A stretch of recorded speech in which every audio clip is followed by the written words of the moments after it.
Olá, turma, tudo bem? Mais uma vez aqui para uma videoaula de Química Orgânica para os terceiros anos, turma tarde.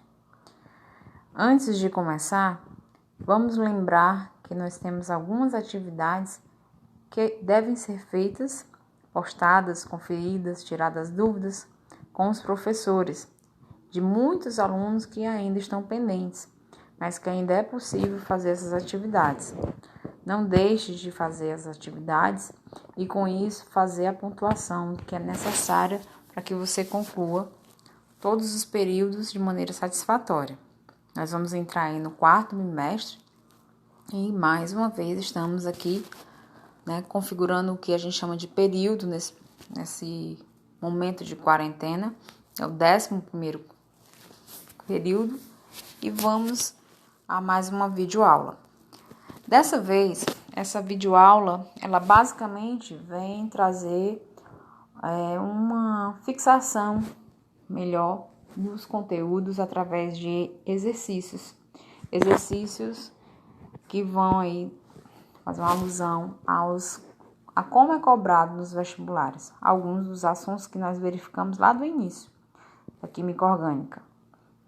São duas questões, portanto, de assuntos que a gente vem vendo, desde o início, que a gente tem que lembrar sempre. O que é que a gente vê no terceiro ano? Química orgânica, que é a química que estuda os compostos do carbono e suas ligações com hidrogênio, oxigênio, nitrogênio, flúor, cloro, bromo, iodo, enxofre e fósforo. Então, nessa primeira questão, que é uma questão do FUVEST, que é um vestibular unificado, independente do local, se é do Enem, se é de um vestibular tradicional, como da FUVEST, ou de outras federais, o próprio UES, que é a nossa estadual, são questões que vão trazer mais ou menos o mesmo modelo de abordagem de assuntos nas diferentes disciplinas. Então, nessa primeira questão, pede basicamente que você identifique nessa estrutura que a gente viu lá no início, que é uma forma de representar a molécula, a estrutura molecular, no caso, a estrutura, fórmula estrutural ou estrutura molecular, e que a gente tem modelos diferentes, como nesse caso é um modelo que a gente viu que não faz aparecer todos os carbonos e hidrogênios, mas a gente sabe que estão aí. Então, para resolver essa questão, você vai ter que resgatar essa informação lá das primeiras atividades, das primeiras anotações ainda em sala de aula, para responder o que a questão pede, que é dizer qual o número de carbonos e qual o número de hidrogênios. Para isso, você tem que relembrar essas formas diferentes, esses modelos diferentes.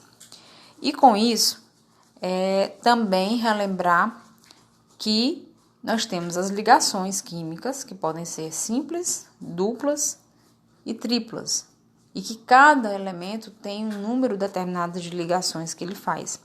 No caso do carbono, 4, do hidrogênio 1, oxigênio 2, nitrogênio 3. Então, façam essa revisão para que vocês consigam resolver de maneira satisfatória essa questão. Eu estou aqui, então, nessa videoaula, relembrando os pontos, os tópicos, para que num outro momento de verificação a gente possa conferir essas respostas, tá certo? A outra questão, seguindo nessa mesma busca, nessa retomada de conceitos que a gente viu para exercitar e ver também como é cobrado nos vestibulares, no caso já na questão das funções orgânicas. As funções orgânicas que nós vimos que são famílias de substâncias que vão ter partes das moléculas comum a todas, no caso, que são os grupos funcionais, daí funções orgânicas. Então, tem uma frase aí, onde estão faltando palavras que vão ser exatamente correspondentes às funções orgânicas. E você vai, então, rever esses conceitos, seja através das videoaulas, dos exercícios, ou mesmo do livro, Essa segunda questão, especialmente no livro, esses conceitos. Como, por exemplo, o grupo hidroxila, que é um grupo funcional que é característico pela ligação de um oxigênio com um de hidrogênio, através de ligação simples, e que é comum a mais de uma família orgânica, mais de uma função orgânica. Pode aparecer nos álcoois, pode aparecer nos fenóis, pode aparecer junto com a composição de outros grupos funcionais, como os ácidos carboxílicos, como o ácido do vinagre. Então, você vai rever esses conceitos para completar aí essas lacunas que correspondem às funções orgânicas, olhando os conceitos. Então, dica, façam isso através do livro, especialmente, que vocês vão conseguir receber essa resposta, encontrar essa resposta de maneira satisfatória. São só 2 questõezinhas, porque a gente vai ter logo mais outros períodos e outros momentos para poder discutir outras questões, tá bom? Então, com isso, a gente abre uma série de resoluções de questões de vestibular a partir de agora, para que a gente possa começar a direcionar mais nossos estudos, né, inclusive na quarentena, para esse objetivo maior, tá certo? Qualquer dúvida, me chama, né? Estou aí sempre disponível. Espero que vocês fiquem bem e tentem aproveitar da melhor forma possível o tempo de vocês. Um abraço e até mais.